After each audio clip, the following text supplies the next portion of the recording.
Hello friends, welcome to sigma classes Jodhpur. मैं लोकेश टोगेशिया, आपका physics mentor, एक बार फिर से स्वागत करता हूं आपकी फिजिक्स की क्लास में। ठीक है, हम कर रहे थे guys dual nature of radiation chapter की सीरीज में अगला लेक्चर लेकर आया हूं मैं आपके पास। हमने लास्ट लेक्चर के अंदर डी ब्रॉगली ड्यूअलिस्टिक हाइपोथेसिस के बारे में डिटेल में पढ़ा था और वेरियस मैटर पार्टिकल्स की, जैसे कि charge particle, neutral particle, gaseous particles के लिए, डिफरेंट पार्टिकल्स के लिए डी ब्रॉगली वेवलेंथ का एक्सप्रेशन जो है वो डिराइव किया। क्लियर है आपको? आई होप आपको ये चीजें समझ में आई होंगी।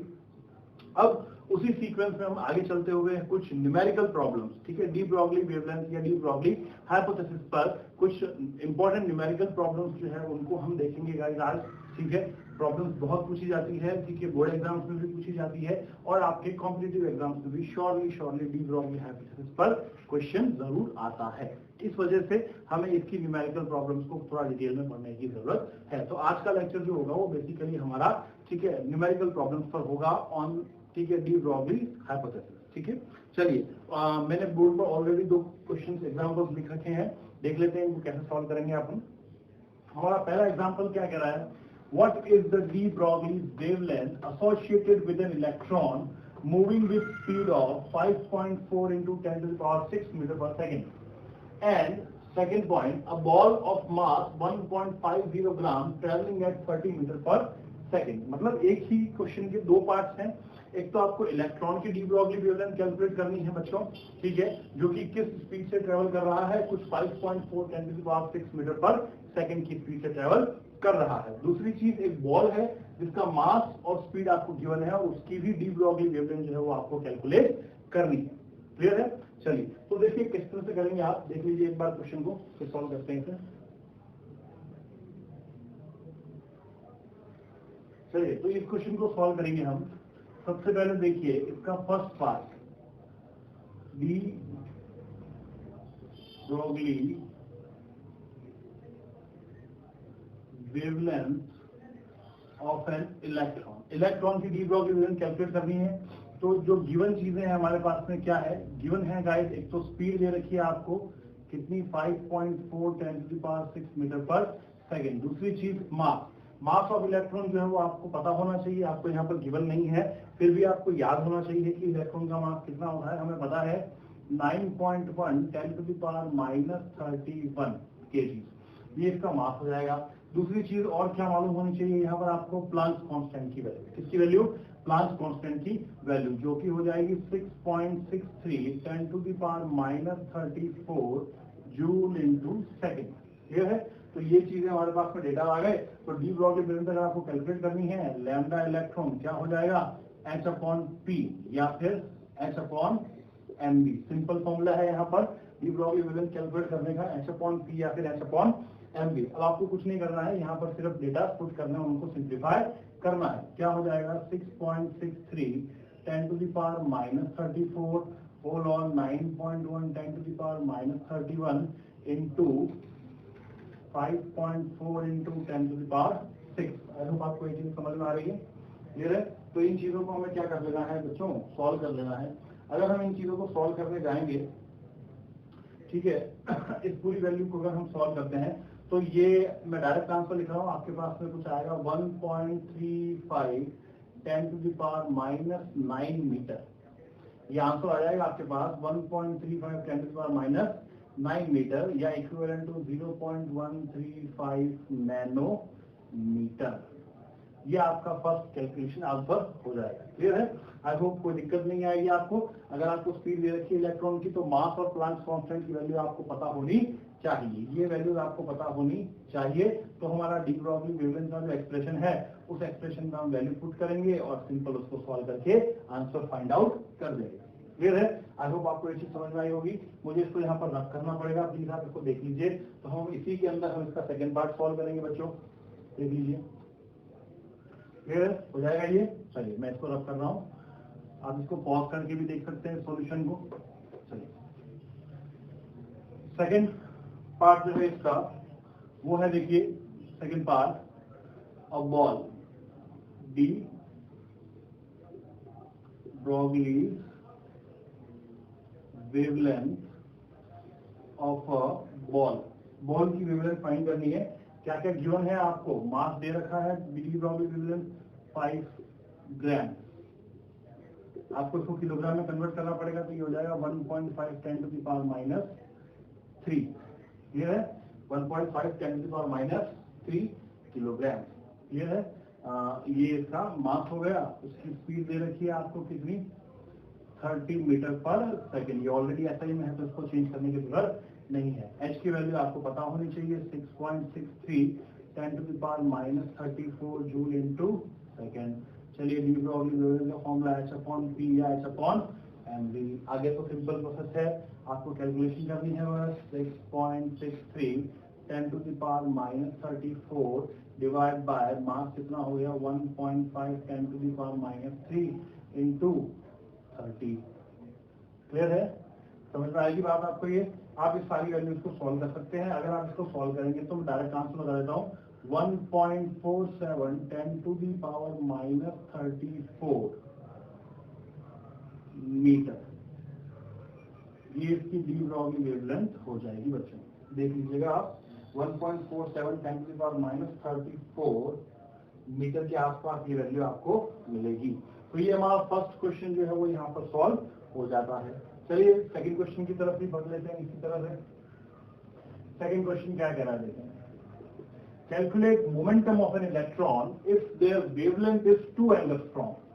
इलेक्ट्रॉन का मोमेंटम कैलकुलेट करना है आपको। डी ब्रॉगली वेवलेंथ कितनी गिवन है आपको, 2 angstrom and mass is 9.1 10 to the power minus 31 kg, जो कि हमें पता होता है। ये है मोमेंटम दे रखा, कैलकुलेट करना है आपको इस इलेक्ट्रॉन का, उसकी वेवलेंथ दे रखी है और मास दे रखा है, देख लीजिए।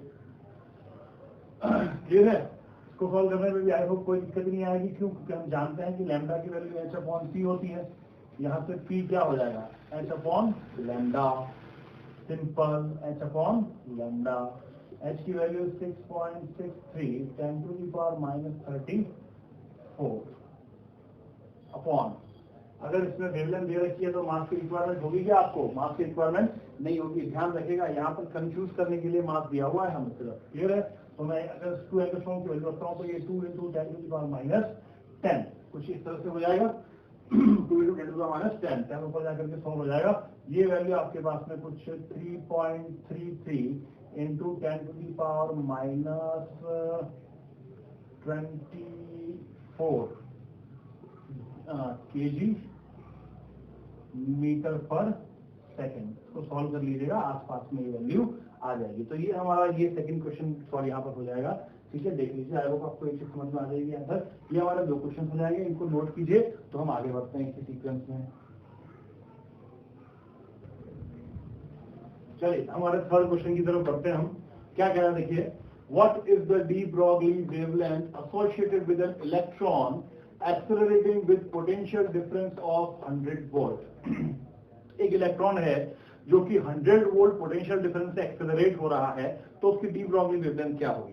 क्लियर है, तो बच्चों इस केस में आपने पढ़ रखा है कि इलेक्ट्रॉन की डी ब्रॉगली वेवलेंथ हमने डायरेक्ट कैलकुलेट कर रखी है in terms of potential difference. Electron की डी ब्रॉगली वेवलेंथ हमने डायरेक्ट कैलकुलेट कर रखी है in terms of potential difference. तो क्या हो जाएगा in terms of potential difference, in terms of potential difference,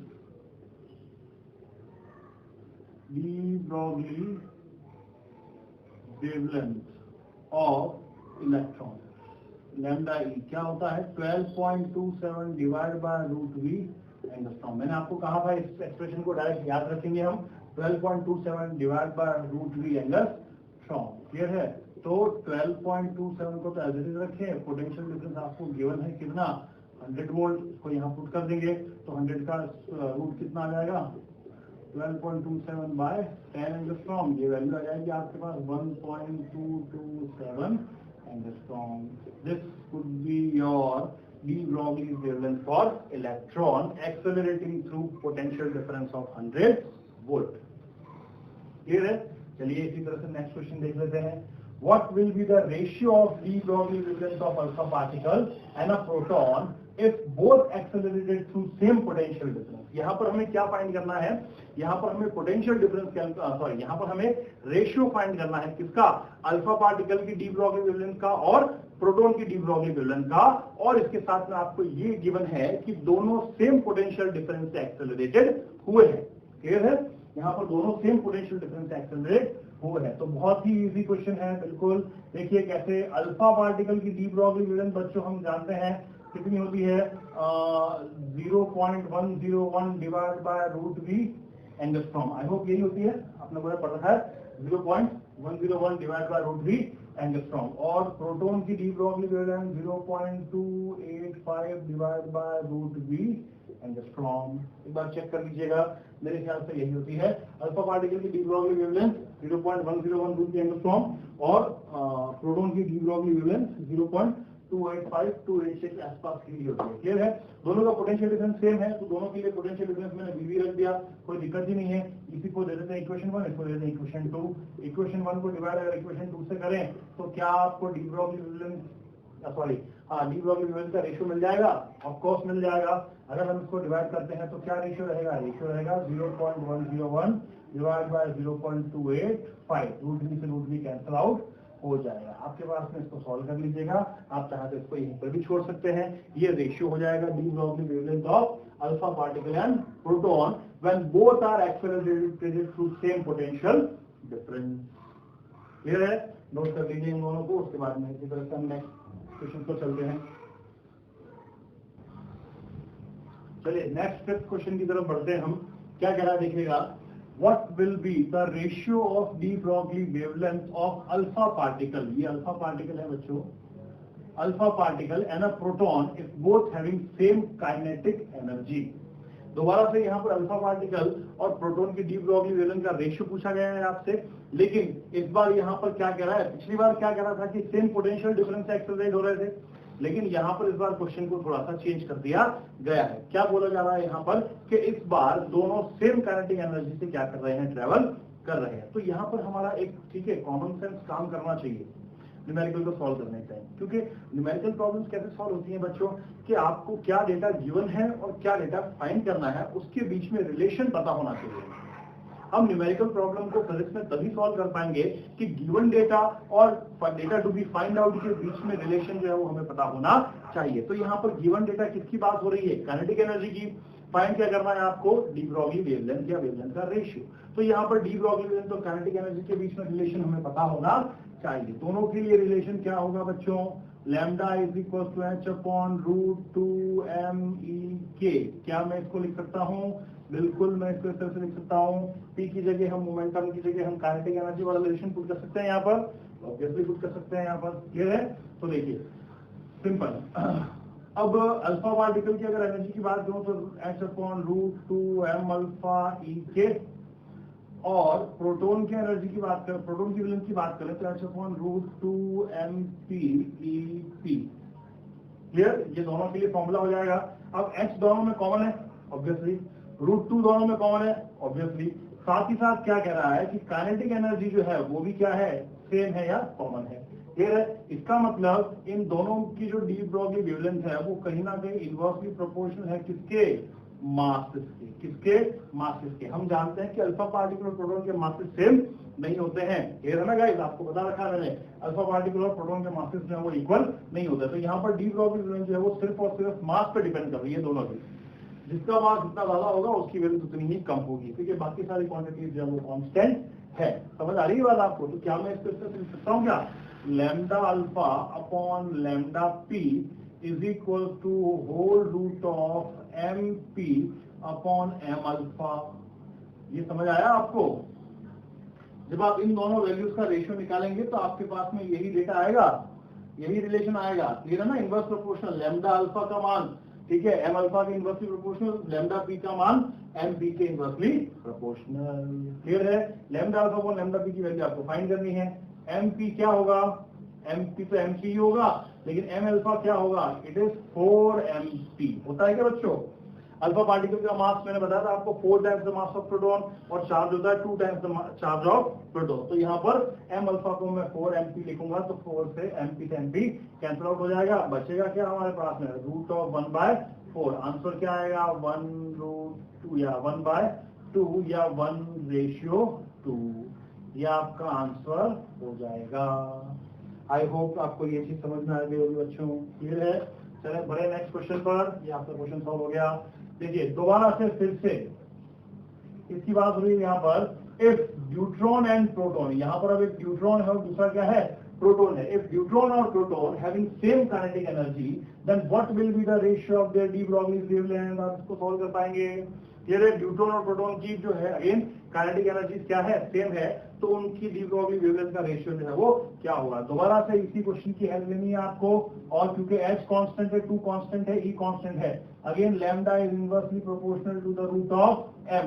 ये चीज ध्यान रखनी है आपको, यहाँ पर lambda is inversely proportional to the root of m। तो यहाँ पर m न्यूट्रॉन क्या हो जाएगा बच्चों, lambda neutron upon lambda proton is equal to whole root of m proton upon m neutron. Neutron क्या होता है, न्यूट्रॉन एक ऐसा पार्टिकल होता है जिसका mass twice the mass of proton होता है, but charge equal to the charge of proton होता है। क्लियर है, इस चीज के बारे में भी हमने बात पिछले लेक्चर में कर रखी है। तो एमपी को तो हम एमपी रखते हैं और एमडी को हम लिख देते हैं 2 एमपी। एमपी से MP cancel out, lambda upon lambda P simply आ गया 1/2 का होल रूट या 1/√2 या 1/1, ठीक है, ratio √2। This could be your valid answer. ठीक है, ये वाला क्वेश्चन भी सॉल्व हो गया। देखिए बहुत ही जल्दी सॉल्व हो गया। समझ आ रही है बात आपको, क्लियर है। हमेशा ये चीज ध्यान रखें बच्चों न्यूमेरिकल सॉल्व करते टाइम कि गिवन डेटा और डेटा टू बी फाइंड, जो डेटा आपको फाइंड करना है उसके बीच में रिलेशन होना चाहिए मेरे पास में। बस अगर उसके बीच में मेरे पास रिलेशन आ गया तो फिर प्रॉब्लम सॉल्व करने में कोई प्रॉब्लम नहीं आएगी। क्लियर है, न्यूमेरिकल झट से चुटकियों में सॉल्व हो जाते हैं। क्लियर है, न्यूमेरिकल से डर निकाल लें अपना। क्लियर है, इसको नोट कीजिए और चलते हैं हम आगे। चलिए मेरे बच्चों, प्यारे बच्चों, चलिए 7th क्वेश्चन की तरफ बढ़ते हैं हम। क्या कह रहा है, if electron and proton have same kinetic energy. एक इलेक्ट्रॉन है और दूसरा कौन है प्रोटॉन, और दोनों की क्या है सेम, क्या है सॉरी इसको थोड़ा सेम, इसको चेंज कर देता हूं मैं, same D Broglie wavelength. If electron and proton have same de Broglie wavelength, then what will be the ratio of their kinetic energies? Question कुछ इस तरह से है कि एक इलेक्ट्रॉन एक प्रोटॉन है और उन दोनों की डी ब्रॉगली वेवलेंथ जो है बच्चों को क्या है सेम है, तो उनकी काइनेटिक एनर्जीज का रेशियो क्या होगा। क्लियर है, आइए दोबारा से लैम्डा और ई के बीच में रिलेशन हमें पता रखना होगा। यहाँ पर क्या होगा, lambda is equal to h upon √2m e k, मालूम है ना आपको। ठीक है, लैम्डा दोबारा से लिखता हूँ इसको, lambda is equal to h upon √2m e k, यही बनेगा।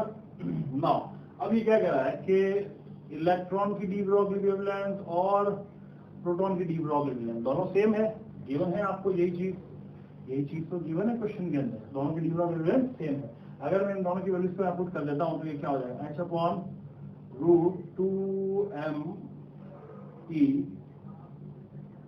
small e is equal to h upon √2mp EP। कुछ इस तरह से लिखे, यहाँ पर मास ऑफ इलेक्ट्रॉन और काइनेटिक एनर्जी ऑफ इलेक्ट्रॉन, ये मास ऑफ प्रोटॉन और kinetic energy of proton. h same है और √2 सेम है, कैंसिल आउट हो जाएगा। क्लियर है, तो यहाँ से वैल्यू क्या बन जाएगी आपके पास में, अगर आप इसको सॉल्व करने जाएंगे ना बच्चों, तो ये कुछ अच्छा दोनों तरफ स्क्वायरिंग कर लेते हैं, स्क्वायरिंग बोथ साइड्स, तो क्वेश्चन थोड़ा इजी हो जाएगा। अगर स्क्वायर कर लेंगे तो ME is equal to 1 upon MP EP, बाकी सब तो कैंसिल आउट हो गया, दिख रहा है आपको।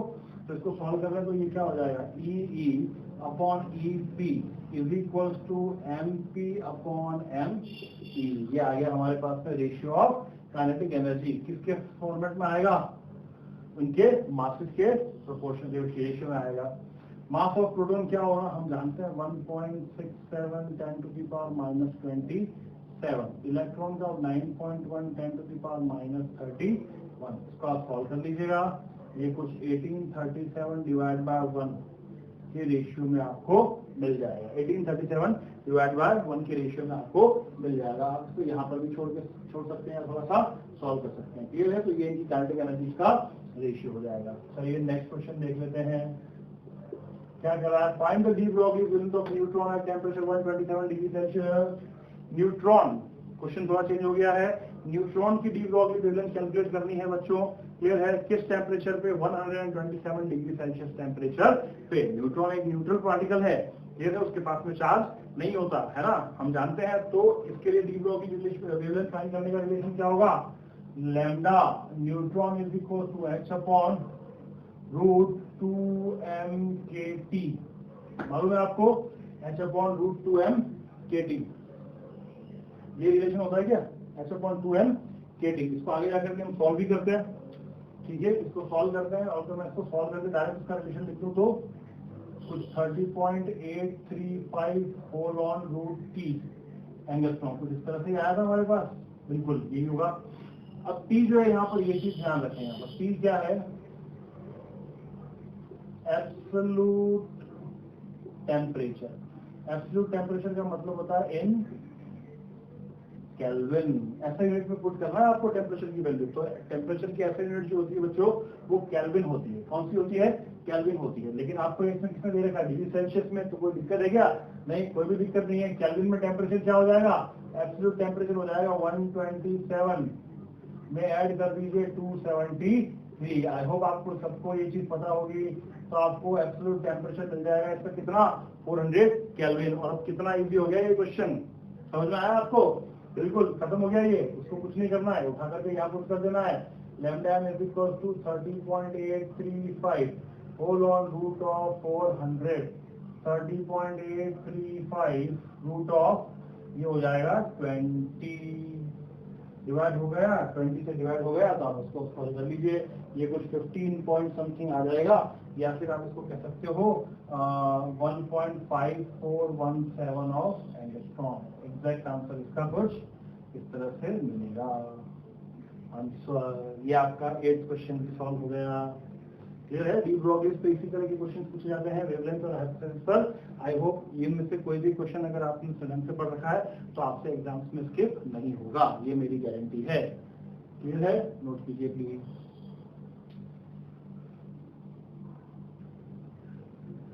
चलिए गाइस, हम हमारे 9th क्वेश्चन की तरफ बढ़ रहे हैं। ठीक है? अच्छा क्वेश्चन है, बहुत ध्यान से समझना है इस क्वेश्चन को।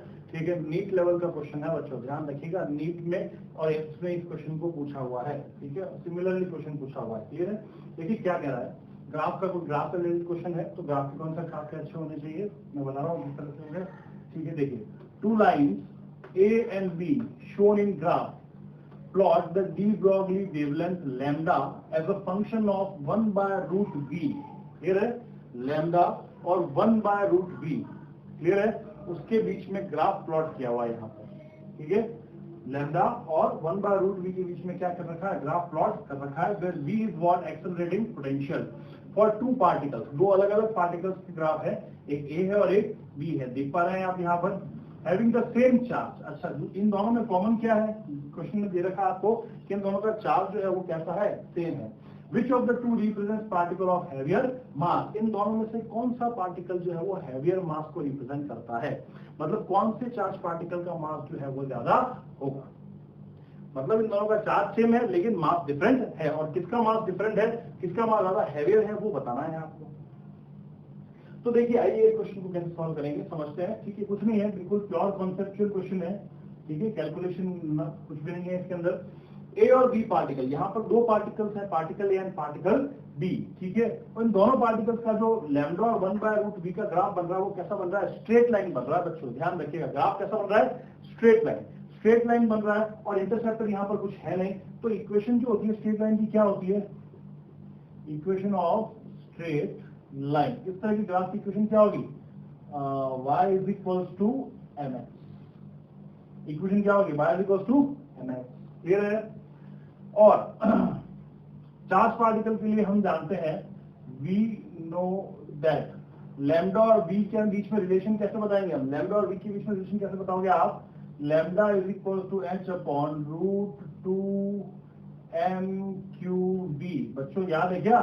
चार्ज पार्टिकल की डी ब्रॉगली वेवलेंथ का रिलेशन होता है lambda is equal to h upon 2m/v। दोनों को क्या करें, कंपेयर ऑन